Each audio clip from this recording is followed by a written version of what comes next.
Hello friends, ओम श्री गणेशाय नमः। आप सभी का स्वागत है आपके अपने यूट्यूब चैनल पर। फ्रेंड्स, आज हम आपको इस वीडियो में बताने जा रहे हैं फाल्गुन मास की संकष्टी चतुर्थी का शुभ मुहूर्त, चंद्रोदय का समय, व्रत कथा, पूजा विधि और महत्व के बारे में। फ्रेंड्स, वीडियो शुरू करने से पहले आपसे रिक्वेस्ट है, अगर आप हमारे चैनल पर नए हैं और आपने अभी तक चैनल को सब्सक्राइब नहीं किया है तो प्लीज़ सब्सक्राइब कीजिएगा चैनल को, साथ ही प्रेस कीजिएगा बेल आइकन को, जिससे नए वीडियो से रिलेटेड नोटिफिकेशन आपको तुरंत प्राप्त हो सके। और वीडियो पसंद आने पर वीडियो को लाइक और शेयर जरूर कीजिएगा ताकि सभी भक्तों को इस वीडियो का लाभ प्राप्त हो सके। और कमेंट बॉक्स में ओम श्री गणेशाय नमः जरूर लिखिएगा। संकष्टी चतुर्थी हिंदू धर्म का एक प्रसिद्ध त्योहार है। हिंदू मान्यताओं के अनुसार किसी भी शुभ कार्य को करने से पहले भगवान गणेश जी की पूजा की जाती है। भगवान गणेश जी को अन्य सभी देवी देवताओं में प्रथम पूजनीय माना गया है। इन्हें बुद्धि, बल और विवेक के देवता का दर्जा प्राप्त है। भगवान गणेश अपने भक्तों की सभी परेशानी और विघ्नों को हर लेते हैं, इसलिए इन्हें विघ्नहर्ता और संकट मोचन भी कहा जाता है।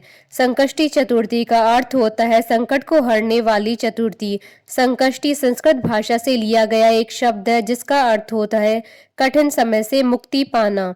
इस दिन व्यक्ति अपने दुखों से छुटकारा पाने के लिए गणपति जी की आराधना करते हैं। पुराणों के अनुसार चतुर्थी के दिन गौरी पुत्र गणेश जी की पूजा करना बेहद फलदायी होता है। इस दिन लोग सूर्योदय के समय से लेकर चंद्रमा उदय होने तक उपवास रखते हैं। संकष्टी चतुर्थी को पूरे विधि विधान से गणपति जी की पूजा पाठ की जाती है। गणेश चतुर्थी कृष्ण पक्ष और शुक्ल पक्ष के चौथे दिन मनाई जाती है। हिंदू पंचांग के अनुसार चतुर्थी हर महीने में 2 बार आती है, जिसे लोग बहुत श्रद्धा से मनाते हैं। पूर्णिमा के बाद आने वाली चतुर्थी को संकष्टी चतुर्थी कहते हैं, वहीं अमावस्या के बाद आने वाली चतुर्थी को विनायक चतुर्थी कहते हैं। फाल्गुन मास में पड़ने वाली संकष्टी चतुर्थी को द्विजप्रिय संकष्टी चतुर्थी कहा जाता है। इस दिन गणेश भगवान के 32वें स्वरूपों में से छठे स्वरूप की पूजा की जाती है। इसमें गणेश भगवान के 4 सिर, 4 भुजाएं होती है। गणेश जी की इस रूप की आराधना से अच्छा स्वास्थ्य और सुख समृद्धि मिलती है। साथ ही भगवान गणेश भक्त के सभी दुखों का अंत करते हैं। मान्यता है कि इस दिन व्रत और पूजा करने से गजानन बहुत ही प्रसन्न होते हैं। उनके आशीर्वाद से मनुष्य के सभी कार्य बिना किसी बाधा के पूर्ण हो जाते हैं और उनके घर परिवार में सुख शांति और समृद्धि बनी रहती। फ्रेंड्स, अब आइए जानते हैं साल 2025 की फाल्गुन मास की संकष्टी चतुर्थी की शुभ मुहूर्त के बारे में। हिंदू पंचांग के अनुसार साल 2025 में फाल्गुन मास की संकष्टी चतुर्थी का व्रत 16 फरवरी 2025 रविवार के दिन है।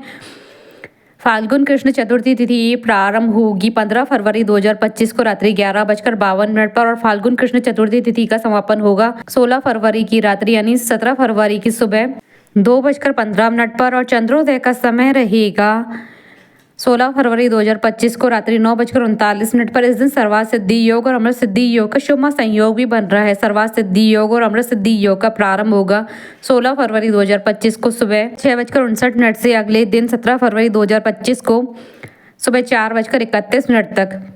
इन योगों में भगवान गणेश जी का पूजन करने से घर में सुख समृद्धि का वास होता है और अष्ट सिद्धि और नवनिधियों की प्राप्ति होती है और सौभाग्य का वरदान मिलता है। फ्रेंड्स, अब आप हमारे चैनल पर ज्वाइन बटन को दबाकर हमारे चैनल के मेंबर भी बन सकते हैं। हम हमारे चैनल के मेंबर्स के कमेंट्स को टॉप प्रायोरिटी पर रखकर उनका रिप्लाई करते हैं। फ्रेंड्स, अब आइए जानते हैं संकष्टी चतुर्थी की पूजन विधि के बारे में। गणपति में आस्था रखने वाले लोग इस दिन उपवास रखकर उन्हें प्रसन्न कर अपने मनचाहे फल की कामना करते हैं। इस दिन आप प्रातः काल सूर्योदय से पहले उठ जाएं। व्रत करने वाले लोग सबसे पहले स्नान कर साफ और धुले हुए कपड़े पहन लें। इस दिन लाल रंग का वस्त्र धारण करना बेहद शुभ माना जाता है। साथ में यह भी कहा जाता है कि ऐसा करने से व्रत सफल होता है। स्नान के बाद गणपति जी की पूजा की शुरुआत करें। गणपति जी की पूजा करते समय जातक को अपना मुंह पूर्व या उत्तर दिशा की ओर रखना चाहिए। सबसे पहले आप गणपति जी की मूर्ति को फूलों से अच्छी तरह से सजा ले। पूजा में आप तिल, गुड़, लड्डू, फूल, तांबे के कलश में पानी, धूप, चंदन, प्रसाद के तौर पर केला या नारियल रख लें। ध्यान रहे कि पूजा के समय आप देवी दुर्गा की प्रतिमा या मूर्ति अपने पास रखें। ऐसा करना बेहद शुभ माना जाता है। गणपति को रोली लगाएं, फूल और जल अर्पित करें। संकष्टी को भगवान गणपति को तिल के लड्डू और मोदक का भोग लगाएं। गणपति जी के सामने धूप दीप जलाकर ओम श्री गणेशाय नमः मंत्र का जाप करें। पूजा के बाद आप फल, मूंगफली, खीर, दूध या साबूदाने को छोड़कर कुछ भी न खाएं। बहुत से लोग व्रत वाले दिन सेंधा नमक का इस्तेमाल करते हैं, लेकिन आप सेंधा नमक नजरअंदाज करने की कोशिश करें। शाम के समय चांद निकलने से पहले आप गणपति जी की पूजा करें और संकष्टी व्रत कथा का पाठ करें। पूजा समाप्त होने के बाद प्रसाद बांटे। पूजन के उपरांत चंद्रमा को शहद, चंदन, रोली मिश्रित दूध से अर्घ्य दें। पूजन के बाद लड्डू प्रसाद स्वरूप ग्रहण करें। द्विजप्रिय संकष्टी चतुर्थी के दिन तिल का दान करना विशेष फलदायी होता है। फाल्गुन मास संकष्टी चतुर्थी व्रत कथा। आइए विष्णु शर्मा नामक ब्राह्मण की कथा आरंभ करें।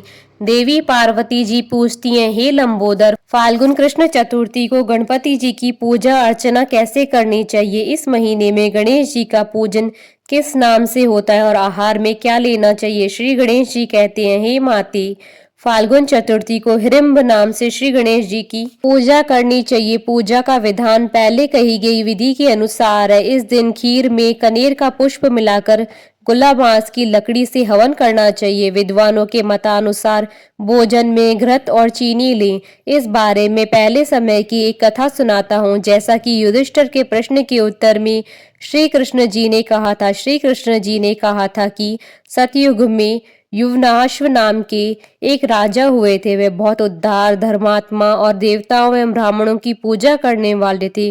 उनके राज्य में विष्णु शर्मा नाम के एक विद्वान ब्राह्मण रहते थे। वे वेदों के ज्ञाता तथा धर्मशास्त्र का अनुसरण करने वाले।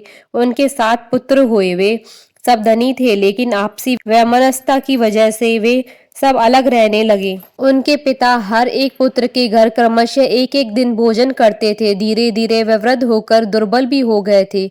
वे अपनी पुत्र वधुओं द्वारा अपमानित होकर रोते रहते थे। एक बार विष्णु शर्मा गणेश चतुर्थी का व्रत रखकर अपनी बड़ी पुत्र वधु के घर पहुंचे। उन्होंने कहा, हे बहुरानी, आज मैंने श्री गणेश जी का व्रत किया है, तुम पूजन का सामान इकट्ठा कर दो। श्री गणेश जी खुश होकर बहुत धन देंगे। यह सुनकर बहू कठोर वाणी से बोली, हे ससुर जी, मुझे घर के कार्यों से ही अवकाश नहीं मिलता है। मेरे पास फिजूल के कामों में पड़ने का वक्त नहीं है। आप सदैव ही कुछ न कुछ कार्य बताते रहते हैं। आज गणेश जी का व्रत करने को कह दिया। मैं श्री गणेश जी व्रत को नहीं जानती और न ही तुम्हारे श्री गणेश जी को। आप यहाँ से चले जाइए। बहू की डांट फटकार सुनकर वह 6 बहुओं के घर क्रमशः गया, परंतु सभी ने डांट फटकार कर उसे भगा दिया। सभी जगह से अनादर पाकर वह दुर्बल शरीर ब्राह्मण बहुत ही दुखी हुआ। अंत में वह छोटी बहू के घर जा बैठा। छोटी बहू बहुत निर्धन थी। वह संकुचाता हुआ बोला कि अरे बहुरानी, अब मैं कहाँ जाऊं? सब बहू ने मुझे झड़प दिया। तेरे पास तो व्रत के सामान को इकट्ठा करने का कोई साधन नहीं दिख रहा है। मैं स्वयं भी बहुत वृद्ध हो गया हूँ। हे कल्याणी बहू, मैं बार बार विचारता हूँ कि इस व्रत को करने से सिद्धि मिलेगी और सभी दुखों का नाश हो जाएगा। अपने ससुर जी की यह बात सुनकर बहू बोली, हे ससुर जी, आप इतने परेशान क्यों हो रहे हैं? आप स्वेच्छा पूर्वक व्रत कीजिए। आपके साथ मैं भी इस व्रत को करूंगी। इससे हमारे दुखों का नाश होगा। ऐसा कहकर छोटी बहू कहीं से भीख मांग लाई और उसने अपने तथा ससुर जी के लिए अलग अलग लड्डू बनाए। उसने चावल, चंदन, फल, फूल, धूप, दीप और नैवेद्य सब पृथक पृथक करके ससुर के साथ पूजन किया। इसके बाद आदर से ससुर जी को भोजन कराया। भोजन की कमी के कारण आप कुछ न खाकर भूखी रही। हे महादेवी, आधी रात के बाद ससुर को उल्टे दस्त होने लगे, जिससे उसके दोनों पैर गंदे हो गए। उसने ससुर के पैर धुलवाए और शरीर पहुंचा। वह दुखी होने लगी कि मुझ अभागन के कारण आपकी ऐसी दशा क्यों हुई? हे ससुर जी, रात्रि में अब मैं कहाँ जाऊं? आप ही मुझे कोई उपाय सुझाइए। सारी रात विलाप करते रहने से अनजाने में उसका जागरण भी हो गया और जब सुबह हुई तो छोटी बहू क्या देखती है कि उसके घर में हीरे, मोती और मणियां बिखरी पड़ी थी और घर प्रकाशित हो रहा था। उसके ससुर की उल्टी दस्त भी अब बंद हो गए थे। हैरान होकर वह अपने ससुर से पूछने लगी, ये क्या हुआ? यह धन किसका है? अरे इतने हीरे, मणि, मूंगा आदि मेरे घर में कैसे आ गए? हे ससुर जी, हमें कोई चोरी में फंसाने के लिए तो घर में ये नहीं डाल गया। बहू की बात सुनकर ससुर ने कहा, हे कल्याणी, यह सब तुम्हारी भक्ति का फल है। तुम्हारी भक्ति से श्री गणेश जी प्रसन्न हो गए हैं और उन्होंने इस व्रत को करने से ही तुम्हें इतना धन दिया है। बहू कहने लगी कि हे ससुर जी, आपकी कृपावश गणेश जी प्रसन्न हुए हैं, मेरी निर्धनता दूर हुई है और मुझे अपार धन संपत्ति प्राप्त हुई है। आप धन्य हैं, आपकी कृपा से ही मैं धन्य हुई हूँ। अब छोटी बहू के घर में अपार धन संपत्ति देखकर अन्य बहुएं बहुत क्रोधित हुई। वे कहने लगी कि बूढ़े ने अपना सारा जमा किया हुआ धन छोटी बहू को दे दिया है। बाइयों की आपसी कलह को देखकर विष्णु शर्मा भयवश कहने लगे कि इसमें मेरी कोई गलती नहीं है। छोटी बहू को केवल इस व्रत के करने से ही श्री गणेश जी ने प्रसन्न होकर ये कुबेर जैसी संपत्ति प्रदान की है। हे बहुओं, मैंने पहले तुम्हारे घर जाकर इस व्रत को करने के लिए कहा था, परंतु तुमने मुझे झड़क दिया। छोटी बहू ने भीख मांगकर इस व्रत को किया। इस व्रत को करने से गणेश जी ने प्रसन्न होकर इसको अपार संपत्ति प्रदान की है। श्री गणेश जी कहते हैं, हे माता, उस ब्राह्मण के 6 बेटे गरीब, रोगी और दुखी हो गए, सिर्फ छोटा बेटा ही धनवान बन गया। वह 6 परस्पर बराबरी करते हुए फाल्गुन कृष्ण चतुर्थी का व्रत करने लगे। इस व्रत के फलस्वरूप वे सभी भी क्रमशः धनवान बन गए। इसी तरह जो लोग इस व्रत को करेंगे वे भी धन धान्य से पूर्ण रहेंगे। श्री कृष्ण जी कहते हैं, हे युधिष्ठिर, श्री गणेश चतुर्थी के व्रत को करने से राज्य की इच्छा रखने वालों को राज्य प्राप्त होता है। हे राजन, आप भी इस व्रत को करें। इस व्रत के प्रभाव से आप कष्टों से मुक्ति पाकर राजा सुख भोगने लगेंगे। श्री कृष्ण जी से यह कथा सुनकर श्री युधिष्ठिर जी अति प्रसन्न हुए और इस व्रत को करके श्री गणेश जी की अनुकंपा से संपूर्ण राज्य के शासक हुए। बोलिए भगवान श्री गणेश जी की जय, सनातन धर्म की जय। हमारे साथ इस वीडियो में अंत तक बने रहने के लिए आपका धन्यवाद। ओम श्री गणेशाय नमः।